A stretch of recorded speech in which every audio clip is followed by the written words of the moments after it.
Hello, I'm Marcus V. Calvert, and welcome to Tales Unlimited. The disturbing thought of the day is a weapons demo. All right, comic book universe. You work for the syndicate. You procure things. You are a buyer. They need to have someone look at guns or tech or a high tech drug. They send you. You have a crew of bodyguards, specialists, guys to verify stuff, but basically, you're a trusted member. There's something going on in New York. Very, very discreet auction. Buy-in is 90 million, potentially could go into the billions. Accounts have been set aside. Here's the information. Jets waiting for you. Have a nice trip. You fly to New York, make your way to Manhattan, um, set up, you go straight to this club, middle of the night. It's booming, crowded, packed. And you head for the cigar room, VIP spot, soundproofed. He assures you that it's all been swept, but you sweep it again. Other buyers, potential bidders, show up from other organizations you've met. Some of these people from rival firms, friendly firms, foreign governments. Um, and the guy who's doing this is he's not a supervillain himself. He's a middleman for somebody. He doesn't say, you shouldn't ask, right? And he's like, okay, here's what we started off with. We started off with a guidance system that you could basically put into any missile in a fleet of fighters, right? And as you're moving into let's say, an aerial dogfight, you can literally fire all of your missiles as long as your target's in range, guarantee a hit. Countermeasures, no amount of flying. This the missiles will actually think better than any guidance system or even any pilot could do. Just boom, boom, boom, boom, boom. Inflict maximum damage over a certain range. But then we found other applications and we've enhanced the technology. How so? Well, you know how you have like wristbands for party just for this club, like just to get in. Well, he throws a wristband on the table. That is our latest version, the Mark 17. What does the Mark 17 do, you ask? There are 50 of these in the club downstairs. Anubis, show them. And you see like, the jackal-headed, like holographic icon of the AI. This is Anubis. This is our targeting system's new designation. And you see like holographic displays of 50 people in the club, all patrons. Some are dancing, some are making out, some are doing drugs, whatever. Kicking back. And Anubis, target list, please. And it shows a target list of everybody within a 10-mile radius. Anybody who is important. Anybody worth killing. Sports people, celebrities, officials, uh, municipal, state. Oh, the vice president's in town. Wow. Pick a target. I would like to do this demonstration, and of course, then we'll start with the bidding. Opening bid, 90 million. Pick a target. And one dude from rogue country's like, I can't help myself. The vice president. Very well. And so, this is like, execute.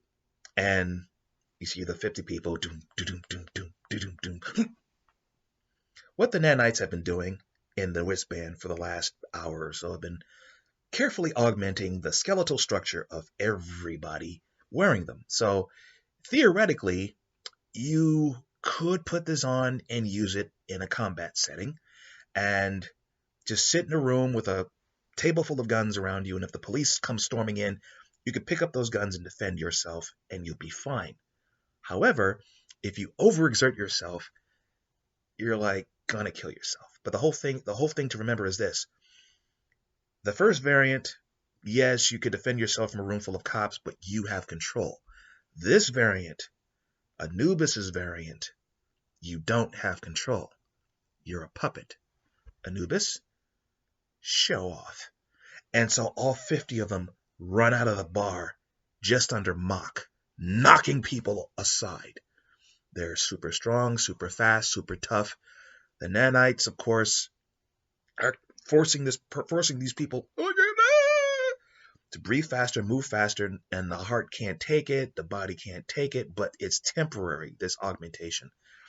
About an hour. No one's ever lasted more than an hour and 2 minutes. I think that was the most substantial. Now, if you were to do this to a superhero or somebody with a enhanced genetic structure, or a villain with an enhanced genetic structure, some of these people are struggling. Oh, so you could actually, if you put this on a hero, you can make a hero do things. Or if you put this on your villain and gave them the freedom to move, the freedom to act on their own, independent action. Someone could actually wear this and survive? Yes, absolutely. So you see them basically zipping through the city at just under Mach, hit the hotel where the vice president is staying or doing a speech, and they split off, all 50 of them, and they just basically dice and slice through cops, Secret Service, make their way to the vice president. And just as they have her cornered, it's like, abort. And they all fall over dead. It's like, what'd you do that for? Come on, I'm not going to kill a vice president. That's just tacky. I like her. She's fun. Okay, let's start the bidding, shall we? That's my disturbing thought of the day. Evil, I know. All right, I'm Marcus V. Calvert. This is Tales Unlimited. Please check out TalesUnlimited.net. That's where the podcasts are. 2 of them. The Battery Daily Prompt and the Disturbing Thought of the Day. Both, as they imply, are daily. Also, there are book links. Hit the links, they'll take you to Amazon. And the Amazon links are for books that are available as print or in ebook form.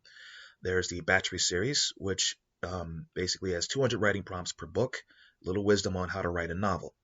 This is for aspiring writers looking to finish that novel that they can never seem to knock off. Well, it's got a system. If you follow the system through and through, you'll finish books and sell books and probably make money before you finish writing that first novel. And it'll come out so much better. Also, it has features for writers of different stripes or even evil GMs. So if you're an evil GM looking for ideas, Battery. Game designer, screenwriter, comic book writer. Maybe you're a novelist who doesn't need help, but you might need a strange idea. 200 writing prompts, and these are not normal writing prompts, I can assure you. You pick one and run off however you see fit. You may have a new novel series. I recommend. Also, there are the anthologies, 2 of them. New School Twilight Zone, 25 stories to a book, each with a different theme. So, Unheroic is about unlikely heroes saving the day, like a disgraced cop stumbles across a scheme to basically kill off Congress with a bioweapon. And this is a cop who still has his drug problem that got him busted in the first place. Well, it's him or nobody. Can he do it? And then there's the Book of Schemes, all types of schemes, diabolical, silly, futuristic. Like there's been, I guess you could say, a third world war.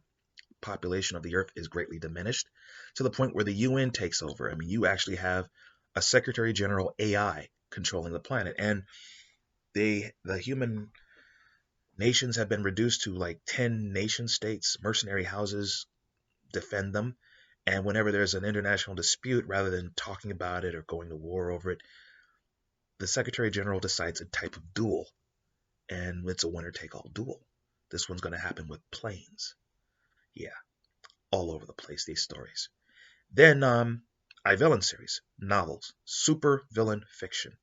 Sin City with Superpowers is basically what this inspiration was for a place that's like called Pillar City, superhuman crime capital of the world. If you blew it off the map, the global crime rate would fall by 15%. And in this town is Benjamin Clyde, gentleman fixer, dude in a suit. Pay him enough money and a small army of mercs anywhere in the world can make anything happen, pretty much as you can imagine. Until one night, he annoys people worse than himself. They take his business, his money, and they make him fight crime in a place worse than Gotham. Skip a night, you die. Leave town, you die. Anyone helps you, they die. And they figure, okay, the streets will kill him in a week. Well, he not only survives, he ends up saving the world a few times. And when he saves the world, he realizes, wait a minute, people who are trying to take over or destroy the world have a lot of money. I think I have a business model here. Kill the worst villains, take their stuff. Yeah, I'll do it the way a villain would. That's iVillain. Okay, I'm Marcus V. Calvert. This is the disturbing thought of the day, courtesy of Tales Unlimited. Have a nice day.